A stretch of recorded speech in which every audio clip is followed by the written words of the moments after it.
حالانکہ آپ کبھی غور کریں کہ اللہ رب العزت کی ذات وہ ہے جسے قسم کھانے کی ضرورت نہیں، وہ بغیر قسم کے بھی بات کرے تو اس کی بات میں کوئی شک نہیں ہو سکتا، مگر کبھی کبھی وہ خدا ہو کر بھی اپنی بات قسم کھا لیتا، جس کا مقصد سننے والوں کو متوجہ کرنا اور اس بات کی اہمیت کو ان کے دلوں میں بٹھانا مقصود ہوتا ہے۔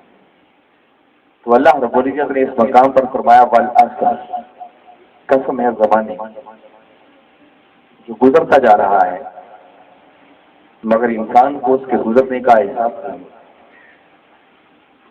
فرمایا قسم ہے زمانے کی، ان الانسان لفی خسر، کہ بے شک انسان خسارے میں، گھاٹے میں، نقصان میں۔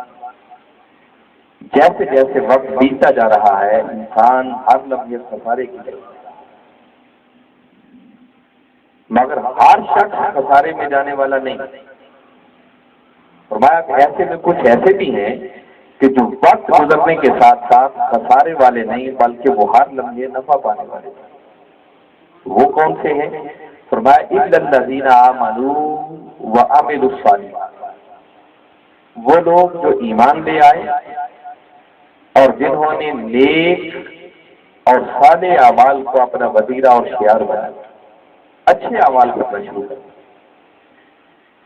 فرمایا یہ وہ خوش نصیب ہیں کہ وہ پھر گھاٹا پانے والے نہیں ہیں بلکہ وہ ہر لمحے نفع پانے والے۔ وَتَوَاصَوْا بِالْحَقِّ وَتَوَاصَوْا بِالصَّبْرِ، اور جو حق کی تلقین کرنے والے اور صبر کی تلقین کرنے والے۔ تو بنیادی طور پر اس بات کی طرف آپ کو متوجہ کرنا چاہ رہا ہوں کہ اللہ رب العزت نے یہاں پر گھاٹے سے بچ کر نفع پانے والوں کا جب ذکر کیا تو ان کے لیے پہلے دو خوبیوں کا ذکر کیا ہے۔ اس مقام پر 4 باتوں کا ذکر ہے مگر قرآن کی اکثر مقامات کو پڑھیں گے تو 2 ہر جگہ پہ ہے، اور فرمایا الا الذین آمنوا وعملوا الصالحات، فرمایا جو ایمان لے آئے اور جنہوں نے نیک اعمال کرنا۔ سینکڑوں مقامات پر قرآن پاک نے یہی بات کی ہے، جیسے سورہ 3 کو کبھی پڑھے، باری تعالیٰ نے 4 قسمیں کھا کر اسی بات کا ذکر کیا، فرمایا والتین والزیتون وطور سینین وہذا البلد الامین، یہاں تک 4 قسمیں کھا لی۔ یہ 4 قسمیں کھا کر باری تعالیٰ نے آگے فرمایا لقد خلقنا الانسان فی احسن تقویم، کہ بے شک ہم نے انسان کو احسن تقویم بنایا، اشرف المخلوقات۔ پھر فرمایا ثم رددناہ اسفل سافلین، مگر فرمایا کچھ ایسے بھی ہیں کہ جن کی بد اعمالیوں کے باعث ہم انہیں اسفل سافلین میں ڈالتے ہیں، مگر ہر کوئی اسفل سافلین میں جانے والا نہیں، بلکہ پھر آگے فرمایا الا الذین آمنوا وعملوا الصالحات، مگر وہ جو ایمان لے آئے اور جنہوں نے نیک اعمال کرنا شروع کر دیے، فرمایا یہ وہ خوش نصیب ہیں فلہم اجر غیر ممنون، کہ جن کے لیے اجر وہ ہے جو اجر کبھی ختم ہونے والا ہے ہی، ان کو ایسا اجر ملے گا۔ تو یہاں پر بھی وہی 2 باتیں ہیں الا الذین آمنوا وعملوا الصالحات، جو ایمان لے آئے اور جنہوں نے نیک اعمال کرنا شروع کر دیا۔ الغرض میں بتا رہا ہوں کہ سینکڑوں مقامات قرآن پاک کے آپ کو مل جائیں گے، ہر جگہ اللہ رب العزت نے کامیابی کے لیے انہیں 2 چیزوں کا ذکر کیا، ایمان اور اعمال صالحہ۔ آج کی اس نشست کی مناسبت سے یاد رکھ لیں کہ ایمان عقیدے کا نام ہے،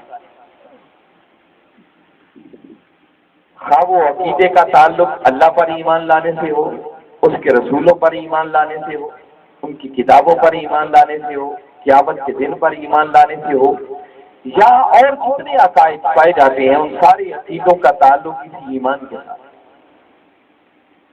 اور آج چونکہ یہ نشست ایک ایصال ثواب کی نشست ہے تو اس نشست میں نے مناسب سمجھا کہ عقیدے کا پہلو بھی وہی لوں جو آج کی اس نشست سے مناسبت رکھتا ہے۔ پہلے تو عقیدہ درست ہونا چاہیے، اور آج کی نشست کی مناسبت سے بتانا یہ چاہ رہا ہوں کہ بہت سارے لوگوں کے ذہنوں میں ایک ایسی غلط فہمی بھی پائی جاتی ہے کہ یہ جب کوئی شخص اس دنیا سے چلا جاتا ہے اور اس کے جانے کے بعد یہ جو ہم ایصال ثواب کی نشستیں کرتے ہیں، کبھی گل خانی کا ختم ہے، کبھی 30ویں کا ختم، 7ویں کا ختم، 9ویں کا ختم، 10ویں کا ختم، 40ویں کا ختم، یا سالانہ ختم کرتے ہیں، تو وہ کہتے ہیں اس کا اس جانے والے کو کیا فائدہ، بندہ تو مر گیا، مٹی میں چلا گیا۔ اس کے اپنے اعمال کا سلسلہ تو بند ہو گیا، تو جو کچھ ہم کریں گے کیا اس کا بھی اس جانے والے کو فائدہ ہوگا یا نہیں؟ عقیدے سے ریلیونٹ یہ بات آج آپ کو بتانا چاہ رہا ہوں تاکہ یہ غلط فہمی دور ہو سکے، اور ہم جو کچھ یہ کرتے ہیں ایک صحیح عقیدے کے ساتھ پورے اطمینان کے ساتھ یہ عمل کریں، اور ہمیں پتہ ہو کہ یہ اللہ اور اس کے رسول کا دیا ہوا حکم ہے جس کی تعمیل میں ہم یہ سب کچھ کر رہے ہیں۔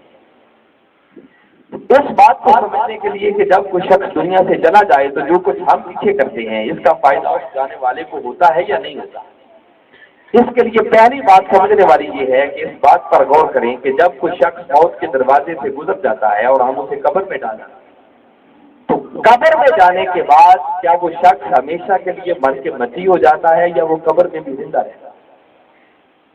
اس بات کو سمجھنے کی ضرورت ہے۔ اگر تو ہمارا یہ خیال ہے کہ انسان قبر میں گیا اور ہمیشہ کے لیے مر کے مٹی ہو گیا، تو پھر تو میں بھی سمجھتا ہوں کہ جب ہے ہی کچھ نہیں تو پھر کرتے کس کے لیے؟ مگر یاد رکھیں حقیقت یہ نہیں ہے۔ قبر میں جانے کے بعد کوئی انسان مرتا نہیں ہے بلکہ اس کی زندگی کا ایک نیا دور شروع ہوا۔ اس بات پر ایمان لانے کی ضرورت ہے، اس کو سمجھنے کی ضرورت ہے، یہ عقیدہ قائم کرنا ہے۔ میں بتا رہا ہوں کہ قبر میں جانے کے بعد انسان مرتا نہیں ہے بلکہ اس کی زندگی کا ایک نیا دور شروع ہو جاتا ہے۔ اور میں جس زندگی کی بات کر رہا ہوں یہ کوئی نبیوں اور ولیوں کی زندگی نہیں ہے، وہ تو زندہ ہیں، ان کی زندگی میں تو کوئی شک نہیں۔ یہ جہالت ہے جو کہے کہ معاذ اللہ ولی زندہ نہیں ہے۔ میں تو جو بنیادی عقیدہ سمجھاتے ہوئے بات کر رہا ہوں کہ ایک عام مرتے مومن کو کیا یاد رکھیں کہ قبر میں جا کر ایک غیر مسلم ہندو سکھ اور کافر یاد رکھیں وہ بھی قبر میں جا کر مرتا نہیں ہے بلکہ وہ بھی زندہ ہوتا۔ اس پر بھی قرآن احادیث کے دلائل۔ میں اس وقت زیادہ لمبی بحث پہ نہیں، بس مختصراً صرف دو باتیں آپ کے گزار کر رہا ہوں جن سے آپ واقف بھی ہوں گے، بس آپ کے ذہنوں میں وہ تازہ کرنا ہے۔ پہلی بات تو یاد رکھیں کہ اللہ رب العزت نے اس موت کے لیے جو کلمات قرآن پاک میں استعمال کیے ہیں وہ بڑے خاص ہیں۔ فرمایا کل نفس ذائقۃ الموت، ہر نفس کو، ہر جان کو موت کا ذائقہ چکھنا، جس کا مطلب کہ اللہ رب العزت نے موت کو ایک ذائقے سے تعبیر کیا۔ اس کی حیثیت ذائقے سے بڑھ کے اور کچھ نہیں ہے۔ آپ کو چیز کھاتے ہیں، چند لمحوں کے لیے ذائقہ رہتا ہے، پانی پیتے ہیں ذائقہ ختم ہو جاتا ہے، ایسے ہی موت ہے۔ یوں سمجھو کہ موت ایک دروازہ ہے جس دروازے سے گزر کر انسان اپنی زندگی کے ایک مرحلے سے دوسرے مرحلے میں داخل ہوتا ہے۔ موت اس سے بڑھ کر اور کچھ نہیں۔ میرے آقا نے ارشاد فرمایا کہ ابھی دفن کرنے والوں کے قدموں کی آواز اس جانے والوں کے کانوں تک پہنچ رہی ہوتی ہے کہ اسے قبر میں دوبارہ زندہ کر دیا جاتا ہے۔ اتنا وقت بھی نہیں گزرتا۔ اس پر ایک اور آپ کو بڑی دلچسپ بات بتاتا ہوں جو ہمارا عقیدہ ہے، ہر کلمہ پڑھنے والا اس پر ایمان رکھتا ہے، حدیث کی کتابیں بنی پڑتی ہیں۔ آپ جانتے ہیں اور ہمارا ایمان ہے کہ جب کوئی شخص قبر میں جاتا ہے تو اس سے کچھ سوالات پوچھے جاتے ہیں۔ صحاف کی کتابوں میں ہے کہ پوچھا جائے گا من ربوں کا بتا تیرا رب کو، پھر پوچھا جائے گا ما دینوں کا بتا تیرا دین کیا ہے، پھر ہمارے آقا اپنے ود دعا گزرے کے ساتھ سامنے جلوہ افروز ہوگی اور فرشتے نام لے کر پوچھیں گے ما کنت تقول فی حق کے حاضر رجل محمد صلی اللہ علیہ وسلم، بندے بتا یہ ہستی محمد صلی اللہ علیہ وسلم جو تیرے سامنے ہے وہ دنیا میں ان کے بارے میں کیا کہا کرتا تھا۔ یہ ایک الگ دلچسپ سبجیکٹ ہے، ایمان افروز باتیں ہیں، مگر میں اس تفصیل میں نہیں جانا چاہ رہا، آپ کو موضوع سے ریلیٹڈ بات بتا رہا ہوں۔ حاضرین مکرم، اگر ہمارا ایمان ہے اور یقیناً ہے کہ قبر کے اندر سوالات ہوں گے، تو میرا سوال بڑا سادہ سا ہے کہ اگر قبر کے اندر بھی سوالات ہونے تو کیا وہ سوالات کسی مردے سے ہوں گے؟ بھائی کوئی زندہ ہوگا تو اس سے سوالات کیے جائیں گے نا۔ اگر بندہ ہے ہی نہیں، وہ مر کے مٹی ہو چکا ہے، ختم ہو گیا ہے، تو پھر سوالات کس سے پوچھے جاتے ہیں؟ اگر فرشتے بول کے اس سے سوال پوچھیں گے تو اس کا مطلب ہے کہ وہ بندہ سن بھی رہا ہوگا۔ اگر اس نے زبان سے بول کر جواب دینا ہے تو اس کا مطلب وہ بولنے کے قابل بھی ہوگا۔ اگر ہمارے آقا سامنے جلوہ افروز ہوں گے اور فرشتے نام لے کر پوچھیں گے بول ان کے بارے میں کیا کہا کرتا تھا، تو اس کا مطلب وہ بندہ دیکھ بھی رہا ہوگا۔ پھر پھر اگر وہ جوابات دینے کا مکلف ہے تو اس کا مطلب اس کا ذہن، اس کا شعور، یہ سب کچھ کام کر رہا ہوگا، تو تب جا کر وہ سوالوں کے جوابات دینے کا پابند ہوگا۔ اگر اس کا ذہن ہی کام نہیں کر رہا، اس کا احساس اور شعور ہی ختم ہو چکا ہے، تو تب بھی سوالات کس سے کیے جاتے ہیں؟ تو یہ ساری باتیں اس بات پر دلالت کرتی ہیں کہ قبر میں جانے والا مرا نہیں بلکہ وہ زندہ ہے۔ اور یاد رکھیں، یہ سوالات مومن سے بھی ہوں گے، یہ سوالات کافر سے بھی ہوں گے، یہ سوالات صحیح العقیدہ شخص سے بھی ہوں گے، بد عقیدہ شخص سے بھی ہوں گے، جس سے پتہ چلا کہ اگر ہر کسی سے یہ سوالات ہوں گے تو قبر میں جا کر کوئی شخص مرتا، اس کی زندگی کا اگلا دور شروع ہو جاتا۔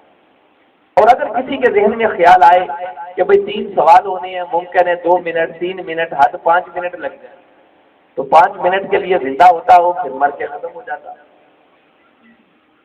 تو یاد رکھیں، جو خدا 5 منٹ کے لیے زندہ کر سکتا ہے، اس کے لیے ہمیشہ زندہ رکھنا بھی کوئی مشکل کام۔ اور اسی حدیث مبارکہ کی طرف آپ کو متوجہ کرنا چاہ رہا ہوں، جس میں سوالات کی بات ہے نا۔ آگے میرے آقا نے ارشاد فرمایا کہ جب سوالات پوچھے جائیں گے اور ایک شخص جب ان سوالوں کے جواب نہیں دے پائے، آقا کو نہیں پہچان سکے گا، اس کے لیے اعلان ہوگا کہ اس کے لیے جہنم کا دروازہ کھل گیا۔ قبر کے اندر اس سلسلے کا آغاز ہوگا، اس کو جہنمی لباس پہنا دے گا، اور جو سوالوں کے جواب درست دے دے گا، آقا کو پہچان لے گا، اس کے لیے اعلان ہوگا اس کے لیے جنت کے دروازے کھل گئے، اس کو جنتی لباس پہنا دیا جائے، اس کے لیے جنتی بستر بچھا دیا جائے، اور سارا انتظام کر کے اس سے فرمایا جائے گا نام کا نومت العروج، کہ بندے آپ تو سو جا جیسے پہلے رات کی دلہن سو۔ اب میرا سوال یہ ہے کہ اگر قبر کے اندر بھی یہ جنت اور جہنم کے دروازے کھلیں گے، اور یقیناً کھلیں گے جب آقا نے فرما دیا، تو اگر قبر میں ہے ہی کوئی نہیں، انسان مر کے مٹی ہو گیا، تو وہ جنت اور جہنم کے دروازے کس کے لیے کھولے گا؟ کوئی تو ہے جسے جنت کا ثواب بھی پہنچتا ہے، جہنم کا عذاب بھی۔ تو میں پہلی بات جس پر زور دے رہا ہوں وہ یہ کہ یاد رکھیں، قبر میں جا کر کوئی شخص مرتا، احادیث کی کتابوں کو پڑھیں، پورے پورے چیپٹر مل جائیں گے جن کا عنوان ہی عذاب قبر ہوگا۔ میرے آقا نے فرمایا کہ جو بد عقیدہ شخص ہے، کافر ہیں، غیر مسلم ہے، فرمایا ان کی قبروں کو یوں تنگ کر دیا جائے گا کہ ان کی پسلیاں بھی آپس میں یوں مل جائیں گی جیسے ہاتھوں کی انگلیاں مل جائیں گی۔ اور جو مومن ہے، صحیح العقیدہ شخص ہے، ہر کسی کے حق پہ حال، فرمایا کسی کی قبر کو 70 ہاتھ وسیع کر دیا جائے گا، اور کئی ایسے خوش نصیب ہوں گے جن کی قبروں کو تا حد نگاہ وسعت عطا کرے۔ تو اگر قبر میں ہے ہی کچھ نہیں تو قبر تنگ کس کے لیے کی جاتی ہے، وسیع کس کے لیے کی جاتی ہے؟ وہ الگ بات کہ ہماری سمجھوں سے بالا تر ہے۔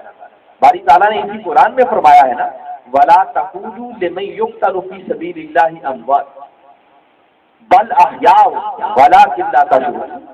فرمایا یاد رکھو جو لڑتے لڑتے میری راہ میں جان دے دیں اسے مردہ نہیں کہتے۔ مولا مردہ کیوں نہ کہیں، جان تو نکل گئی۔ فرمایا وہ تمہارے نزدیک جان نکلتی ہے تو مولا وہ کیا ہے؟ فرمایا مردہ نہیں کہنا، بل احیاء، بلکہ وہ زندہ، ولٰکن لا تشعرون، مگر تمہیں ان کی زندگی کی سمجھ نہیں ہے۔ تم اس زندگی کو بھی اپنی زندگی پر قیاس کرتے ہو، اپنی جیسی سمجھنے کی کوشش کرتے ہو۔ فرمایا میں خدا اعلان کر رہا ہوں کہ جو میری راہ میں جان دے دیتا ہے اسے مردہ کہنے کی بھی اجازت نہیں۔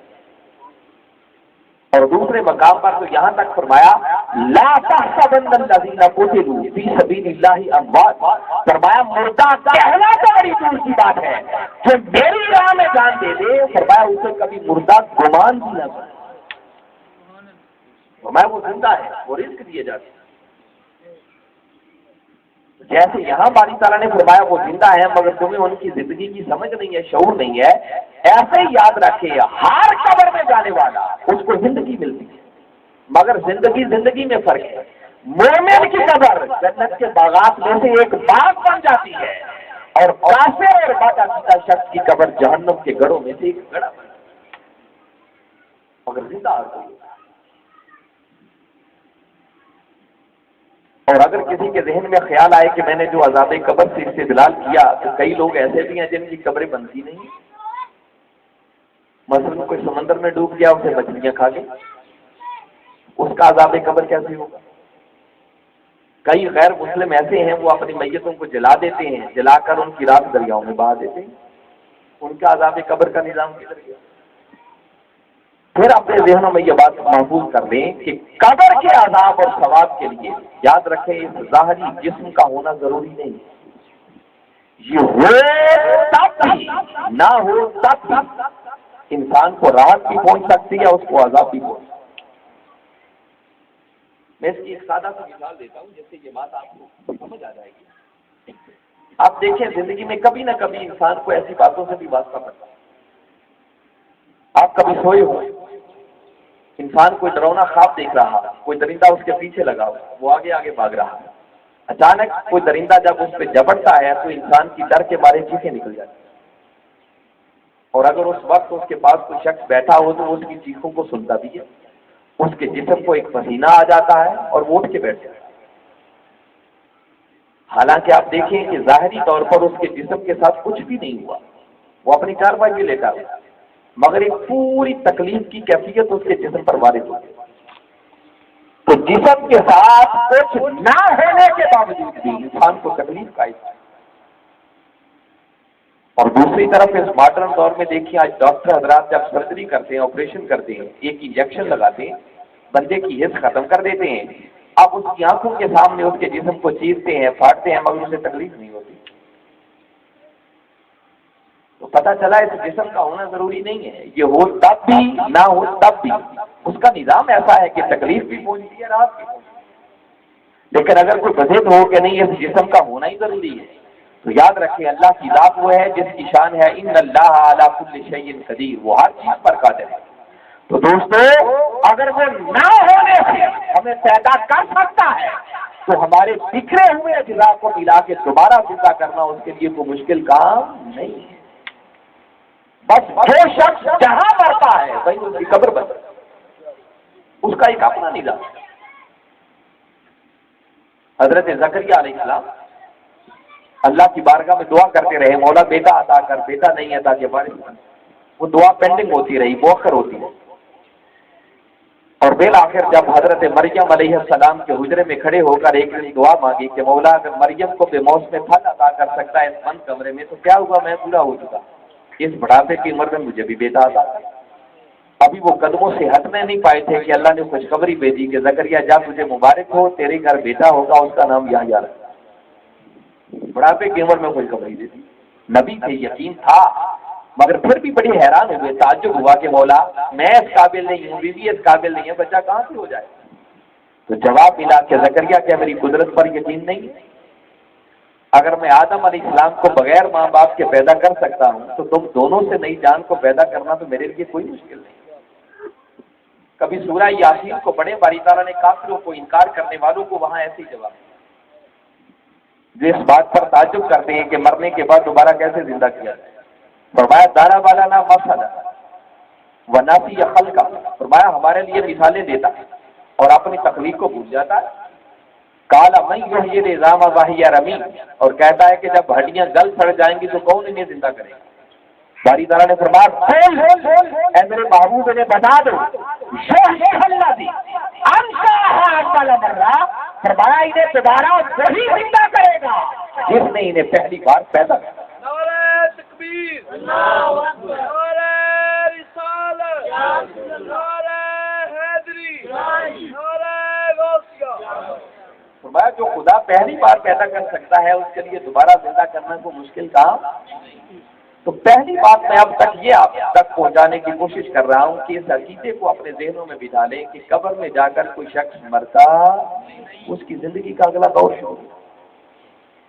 تو ایک لمحے کے لیے ذرا چشمے تصور میں لائیں کہ اگر قبر میں جا کر ایک کافر نہیں مرتا تو سوچو مومن کی زندگی کا عالم کیا ہوگا، اور اگر مومن زندہ ہے تو سوچو پھر اللہ کے ولیوں کی زندگی کا عالم کیا ہوگا، اور اگر ولی زندہ ہے تو چشمے تصور میں لائیں پھر نبیوں کی زندگی کا عالم کیا ہوگا، اور اگر انبیاء زندہ ہے تو خود سرتاج انبیاء اور وجہ تخلیق کائنات اللہ کے محبوب اور ہمارے آقا و مولا حضرت محمد مصطفیٰ صلی اللہ علیہ وسلم، سوچیں ان کی اپنی زندگی کا عالم کیا ہو۔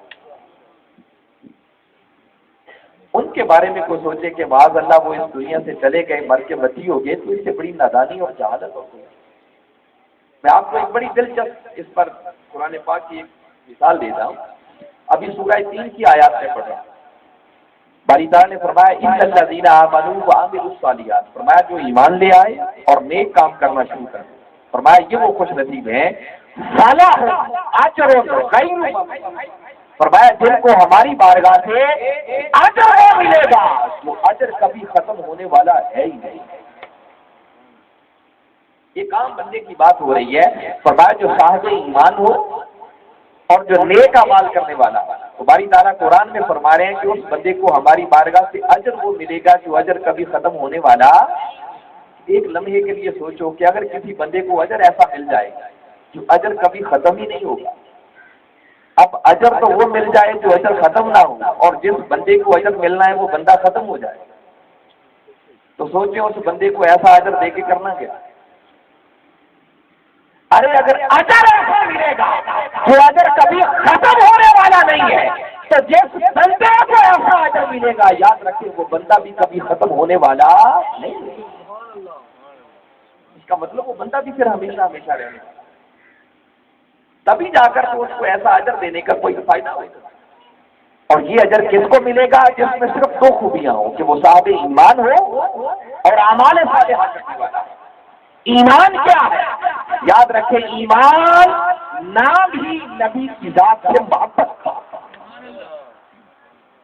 میں پورے قرآن اور حدیث کا نچوڑ آپ کو دے رہا ہوں۔ ایمان کسے کہتے ہیں؟ ایمان تاجدار کائنات صلی اللہ علیہ وسلم کی محبت اور عشق میں بڑا ہوا۔ ایمان کی روح، دین کی جان، کٹی والے آقا کی محبت ہے۔ یہ میرا سبجیکٹ نہیں ہے، ورنہ اس پر الگ پورا خطاب ہوگا۔ حکیم الامت علامہ اقبال کا صرف ایک شعر آپ کو سناتا ہوں جنہوں نے نچوڑ دیا۔ اقبال کہتا ہے مغز قرآن روح ایمان جان دین حق رحمت للعالمین۔ اقبال کہتا ہے کہ لوگوں قرآن کا مغز ایمان کی روح اور دین کی جان ہے تو وہ کملی والے آقا کی محبت اور عشق۔ آقا نے خود فرمایا لا یؤمن احدکم حتی اکون احب الیہ من والدہ وولدہ والناس، اس وقت تک کوئی شخص مومن نہیں ہو سکتا جب تک وہ اپنے والدین، اپنی اولاد، حتیٰ کہ کائنات کے ہر شخص سے بڑھ کر، فرمایا جب تک وہ میری ذات سے محبت نہ کرے وہ مومن نہیں۔ تو میں سادہ سی تعریف بتا رہا ہوں کہ ایمان کملی والے آقا کی محبت کا نام ہے۔ اور اعمال صالحہ کیا ہے؟ اعمال صالحہ اسی نبی کی سیرت پر عمل کرنا۔ کوئی عمل اس وقت تک نیک بنتا ہی نہیں جب تک کہ وہ کملی والے کی سنت نہ بنے۔ کہ پھر نچوڑ دے رہا ہوں آپ کو قرآن ہوگا۔ تو محبت کملی والے آقا کی ذات سے، ایمان ذات سے محبت کا نام ہے، اور اعمال صالحہ نبی کی سیرت پر عمل کرنے کا نام ہے۔ اور قرآن یہ کہتا ہے کہ جو شخص کملی والے آقا سے صرف یہ دو نسبتیں قائم کرے کہ ان کی ذات سے محبت کرنے والا بن جائے اور ان کے قدموں کے نشانوں کو اپنا قبلہ اور کعبہ بنانے والا بن جائے، قرآن کہتا ہے وہ کبھی نہیں مرتا۔ اس کو اجر وہ ملے گا جو ہمیشہ ہمیشہ کے لیے ہوگا، ختم ہی نہیں ہوگا، جس کا مطلب وہ بندہ ختم نہیں ہوگا۔ تو حاضرین مکرم سوچے، ارے جس نبی کے قدموں کو اپنا لینے سے کوئی شخص مرے گا، ہمیشہ زندہ ہو جائے، تو سوچو جس نبی کی سیرت پر عمل کرنے سے یہ درجہ مل جائے، اس نبی کی اپنی زندگی کا عالم کیا ہو، اس نبی کی اپنی شان کا عالم کیا ہو۔ تو لہذا پہلی بات جو اب تک میں نے آپ کو بتائی وہ یہ کہ اپنے ذہنوں میں بٹھا لیں قبر میں جانے کے بعد کوئی شخص مرتا نہیں ہے، بلکہ اس کی زندگی کا ایک نیا دور شروع ہے۔ اب دوسری بات کہ جو کچھ ہم کرتے ہیں اس کے جانے کے بعد کیا اس کا فائدہ جانے والے کو ہوتا ہے یا نہیں ہوتا؟ اس کے لیے بنیادی بات اپنے ذہنوں میں یہ بٹھا لیں کہ اگر کوئی ایک مرد مومن کسی دوسرے کے لیے دعا کرے تو کیا اس کی دعا کا فائدہ اسے ہوگا یا نہیں ہوگا؟ یہ ہے بنیادی سوال۔ اور اگر کوئی کہے کہ بات ہم دعا کی نہیں کر رہے، ہم تو عمل کی بات کر رہے ہیں، تو بابا بڑی سادہ سی بات ہے، یہ دعا کرنا یہ خود ایک عمل ہے۔ یہ کیا ہے؟ آپ نے کوئی اچھا کام کیا، اس کے بعد اللہ کی بارگاہ میں ہاتھ اٹھا دیا، عرض کی کہ مولا میرے اس عمل کے صدقے میرے جانے والے کو بخش دے، اس کا ثواب اس کو پہنچا، تو یہ دعا ہی کی نا۔ تو دعا کرنا بھی تو ایک عمل ہے۔ اگر اس کا فائدہ ثابت ہو جائے تو باقی سارے اعمال کا فائدہ خود کو خود ثابت ہو جائے۔ دیکھیے ہم ہر نماز کے اندر ایک دعا کرتے ہیں، سلام پھیرنے سے پہلے، اور اللہ کی بارگاہ میں عرض کرتے ہیں ربنا اغفر لی ولوالدی وللمؤمنین یوم یقوم الحساب۔ ہم اللہ کی بارگاہ میں عرض کرتے ہیں کہ ہمارے رب مجھے بھی بخش دے، پھر کہتے ہیں ولوالدی میرے والدین کو بھی بخش دے، اور تیسری بات کرتے ہیں وللمؤمنین یوم یقوم الحساب، اور حساب کے دن تک آنے والے جتنے مومن ہیں مولا سارے مومنوں کو بھی بخش دے۔ یہ دعا ہے جو آپ حالت نماز میں بیٹھ کر کرتے ہیں، اور یہ قرآن کی آیت کی شکل میں کر رہے ہیں۔ ایک لمحے کے لیے ذرا ٹھنڈے دل سے سوچیں کہ آپ حالت نماز میں بیٹھ کر اللہ کی بارگاہ میں دعا کریں کہ مولا میرے والدین کو بخش، سارے مومنوں کو بخش، اور آپ کی دعا کا فائدہ ہی ان کو نہیں پہنچنا جن کے لیے آپ دعا کر رہے ہیں۔ اگر سوچ یہ ہے، عقیدہ یہ ہے کہ ہماری دعا کا تو فائدہ کوئی نہ پہنچتا جانے والا، اور اگر ہماری دعا کا فائدہ ہی ان کو نہیں پہنچنا جن کے لیے کرتے ہیں، تو معاذ اللہ اس کا نتیجہ یہ نکلے گا کہ قرآن اور نماز ایسی باتوں کا مجموعہ ہے جس کا حقیقت سے تعلق ہی کوئی نہیں، اور یہ ہو نہیں سکتا کہ ہو اللہ کی عبادت، ہو اللہ کا قرآن، اور اس میں باتیں ایسی کریں جس کا حقیقت سے تعلق، یہ کیسے ہو سکتا ہے؟ تو ماننا پڑے گا کہ جب ایک مرد مومن کسی دوسرے کے لیے دعا کرتا ہے اس کی دعا کا فائدہ اسے ضرور پہنچتا۔ اب نماز جنازہ پڑھتے ہیں، اس میں بھی ایک ایسی دعا کرتے ہیں، تیسری تکبیر میں جا کر آپ پڑھتے ہیں اللہم اغفر لحینا ومیتنا وشاہدنا وغائبنا وصغیرنا وکبیرنا وذکرنا وانثانا۔ کبھی سوچا اس کا ترجمہ کیا ہے؟ اب اللہ کی بارگاہ میں عرض کرتے ہیں اللہم اغفر لحینا، کہ مولا جتنے اس وقت ہمارے زندہ ہیں ان سب کو بخش دے۔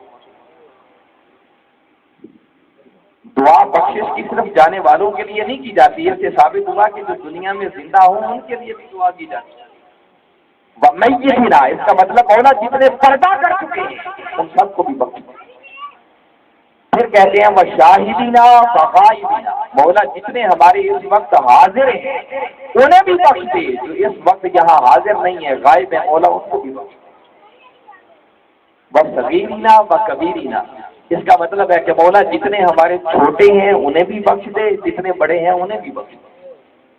وذکرنا وانثانا، مولا جتنے ہمارے مرد ہیں انہیں بھی بخش دے، جتنی ہماری عورتیں ہیں انہیں بھی بخش دے۔ تو دعا تو آپ نے ساری دوسروں کے لیے کی، اور اگر آپ کی دعا کا فائدہ ہی ان کو نہیں پہنچنا جن کے لیے دعا کر رہے ہیں، تو اس کا مطلب نماز جنازہ بھی ایک مذاق ہے، اب فضول باتیں کرتے ہیں، اور یہ ہو نہیں سکتا کہ وہ اللہ کی عبادت اور باتیں ایسی کریں جس کا حقیقت سے تعلق نہ ہو۔ تو ایک ہی رزق نکلتا ہے کہ اگر ایک مرد مومن کسی دوسرے کے لیے دعا کرے اس کی دعا کا فائدہ اسے ضرور ہو۔ مولا کائنات علی شیر خدا رضی اللہ تعالیٰ عنہ ایک دن دعا کر رہے تھے، اور آپ دعا یوں کر رہے تھے اللہم ارحمنی، مولا مجھ پر رحم فرما۔ قریب سے ہمارے آقا کا گزر ہوا، آپ نے سنا تو سن کے رک گئے، علی کے کندھے پر تھپکی دی اور فرمانے لگے کہ علی میرے مولا کی رحمت کو اتنا تنگ نہ کیا، جب دعا کرتا ہے تو صرف اپنے لیے نہیں بلکہ اس میں میری گناہ گار امت کو بھی شامل کر دیا۔ اگر ان کی دعا کا فائدہ امت کو نہیں ہونا تھا تو آقا نے فرمایا۔ اور اس پر ایک آخری بات کر کے پھر گفتگو کو کسی نتیجے تک لاتے ہیں۔ صحیح بخاری شریف کے اندر یہ بات ہے، آپ جانتے ہیں کہ ہمارے آقا کے ایک غلام وہ گزرے ہیں جن کو لوگ اویس کرنی کے نام سے جانتے ہیں رضی اللہ تعالی، بہت بڑے عاشق رسول تھے۔ جب آقا کا ایک دانت مبارک تھوڑا سا شہید ہوا، خبر ملی تو اپنے سارے کے سارے محبت میں آتے، اور آقا کی ظاہری حیات مبارکہ کے اندر انہوں نے اپنی زندگی کے 20 برس، آقا بھی اسی دور میں تھے اور وہ بھی اسی دور میں موجود تھے، مگر آقا کے بددعا مکڑے کی زیارت نہیں کر سکے، یہ شرف نہیں مل سکا۔ یہ ایک الگ چیپٹر تھا کہ اتنا بڑا عاشق ہو اور پھر آقا کی زیارت کر کے صحابی بھی نہ بن سکے، مگر اس کے باوجود ان کا مقام و مرتبہ یہ تھا کہ کئی بار میرے آقا جب صحابہ کرام میں جلوہ افروز ہوتے تو آپ کرن اور یمن کے علاقے کی طرف منہ کر لیتے اور صحابہ کرام سے فرماتے کہ میرے صحابی ہو ادھر بھی میرا ایک غلام رہتا ہے، جب ادھر سے ہوا آتی ہے تو میرے سینے کو ٹھنڈک پہنچتی ہے، ان کا ذکر کرنے پڑتا ہے۔ اور آپ نے وصیت فرمائی کہ میرے پردہ فرما جانے کے بعد یہ میری قمیض مبارک لے جانا، یہ بخاری شریف کے کلمات ہیں جو اب بتا رہا ہوں۔ نوٹ کریں آقا نے کیا فرمایا، فرمایا میری قمیض مبارک لے جانا، جا کر اویس کو دینا، اور اویس سے کہنا کہ آقا نے فرمایا تھا کہ میری گناہ گار امت کی بخشش کے لیے دعا کرو۔ پھر اس پر باقاعدہ عمل ہوا۔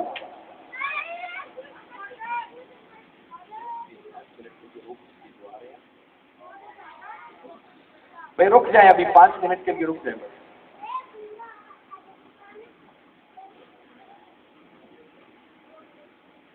تو میں بس بات کو فنش کر رہا ہوں یہیں پر وائنڈ اپ کرتے ہوئے کہ اگر آقا نے یہ وصیت فرمائی اور اس پر پھر باقاعدہ عمل ہوا، صحابہ کرام گئے، قمیض مبارک لے کے گئے، وہ ویسے کرنے تک پیغام پہنچایا کہ آقا نے یہ حکم دیا تھا، پھر انہوں نے قمیض مبارک لے لی اور اللہ کی بارگاہ میں سربسجود ہو گئے، دیر تک سجدے کی حالت میں رہے۔ جب پیچھے سے ساتھیوں نے آواز دی تو سجدے سے سر اٹھا کے عرض کرنے لگے کہ دوستو تم نے جلدی کی، ورنہ اس وقت تک سجدے سے سر نہ اٹھاتا جب تک باری تعالیٰ پوری امت کی بخشش کا وعدہ نہ فرمائے۔ مگر بخاری شریف میں یہ لکھا ہے کہ آقا نے فرمایا کہ اس ایک اویس کی دعا سے باری تعالیٰ فلاں قبیلے کی بکریوں کے بالوں کی تعداد کے برابر میری گناہ گار امت کی بخشش فرمائے۔ تو دعا کرنے والا ایک اویس ہے، فائدہ اتنی امت کو پہنچ رہا ہے۔ تو جب ہم اتنے لوگ مل کر محترم یونس صاحب کی والدہ محترمہ کے لیے، یوسف صاحب کی والدہ محترمہ کے لیے، یاسین صاحب کی والدہ محترمہ کے لیے دعا کریں گے تو اللہ ان کی کیوں نہیں بخشش و مغفرت فرمائے گا؟ اللہ ان کی منزلوں کو کیوں آسان نہیں کرے گا؟ تو یہ بتا رہا ہوں کہ یہ عقیدہ حق جو اس دنیا سے چلے جاتے ہیں، اور عفا نے تو یہاں تک لکھا کہ جس طرح اس دنیا میں ہم کھانے پینے کے محتاج ہیں، جو چلے جاتے ہیں وہ اسی طرح پچھلوں کی دعاؤں کے محتاج ہیں۔ پھر خالی دعائیں نہیں، آپ نوافل پڑھ کے اس کا ثواب ان کو ایصال کر سکتے ہیں، کچھ صدقہ و خیرات کر کے اس کا ثواب ان کو ایصال کر سکتے ہیں، آپ عمرہ کر کے اس کا ثواب ان کو ایصال کر سکتے ہیں، آپ حج کر کے ان کی طرف سے ثواب ان کو ایصال کر سکتے ہیں، آپ طواف کر کے اس کا ثواب ان کو ایصال کر سکتے ہیں، غریبوں کو کھانا کھلا کے اس کا ثواب ان کو ایصال کر سکتے ہیں۔ کوئی نیک کام کریں اور نیک کام کر کے اللہ کی بارگاہ میں عرض کریں کہ مولا میرے اس عمل کا ثواب میرے بزرگوں کو پہنچا، ان کو بھی پہنچے گا اور بیچنے والے کو خود بخود اجر میں ملتا جائے۔ مگر ان ساری باتوں کا مطلب یہ بھی نہیں ہے کہ عقیدہ تو حق ہے کہ ہم زندگی میں خود کچھ بھی نہ کریں اور منتظر رہیں کہ جب مریں گے تو پچھلے پڑھ کے ہمیں بھی بھیجیں۔ یہ بھی غلط بات ہے۔ پیچھے سے تو جو کچھ مل جائے اسے جھکا سکتے۔ اصل کامیاب تو وہ ہے جو خود اپنی زندگی کے اندر نیک اعمال کرنا چاہتا ہے، جو قرآن نے کہا اِنَّ الَّذِينَ آمَنُوا وَعَمِلُوا الصَّالِحَاتِ، اس زندگی کے اندر نیک اعمال کرنا اپنی زندگی کا وتیرہ اور شعار ہے۔ 5 وقت کی نماز کو اپنا معمول بناؤ۔ رمضان کا مہینہ آ رہا ہے، یہ سوچ کے کہ گرمی ہے روزے کیسے رکھیں گے، روزے چھوڑے نہیں بلکہ اللہ کا حکم ہے پابندی کے ساتھ روزے رکھیں۔ اللہ نے مال دیا ہے تو مال کی زکات ادا کریں، استطاعت دی ہے تو بیت اللہ کا حج کریں، رشتہ داروں کے، پڑوسیوں کے، غریبوں کے، یتیموں کے حقوق ادا کریں، جھوٹ نہ بولیں، بڑوں کا ادب کریں، چھوٹوں سے پیار کریں، اعمال صالحہ آقا کی سیرت طیبہ کو اپنا۔ اگر یہ نیک اعمال ہم نے اپنی زندگی کا وتیرہ اور شعار بنا لیا تو الحمدللہ ایمان کی دولت ہمارے پاس ہے۔ دونوں مل جائے تو قرآن خود گواہ ہے کہ جو بھی ایمان لے آئے گا اور اعمال صالحہ کو زندگی کا وتیرہ اور شعار بنا لے گا، اللہ نے گارنٹی دے دی ہے کہ وہ دنیا اور آخرت میں ہر جگہ کامیابی سے ہمکنار ہو۔ میں امید کرتا ہوں کہ آج ہم اتنے لوگ مل کر بیٹھ کر اور یہ محفل ہوئی ہے جس میں تلاوت ہوئی، نعت ہوئی، بیان ہوا، ابھی ختم پاک پڑھا جائے گا، حاضرین کے لیے لنگر بھی ہوگا، اور اس کے بعد جب اتنے لوگ ہاتھ اٹھا کر مرحومہ کے لیے دعا کریں گے تو یقیناً اس دعا کے سرے میں اللہ رب العزت ہماری اس خالہ جان کو بلندی درجات عطا فرمائے گا، ان کی قبر کی منزلوں کو آسان فرمائے گا، اور ان کی قبر کو تا حد نگاہ وسعت عطا کر کے ان کو جنت کے باغات میں سے ایک باغ بنائے۔ اللہ کی بارگاہ میں دعا ہے کہ باری تعالیٰ یقیناً اس پر مرحومہ کو مجھے درجات عطا فرمائے، اور جو کچھ میں نے کہا سمجھ کر ایمان لانے کی اور اس پر عمل کرنے کی توفیق عطا فرمائے۔ وما علینا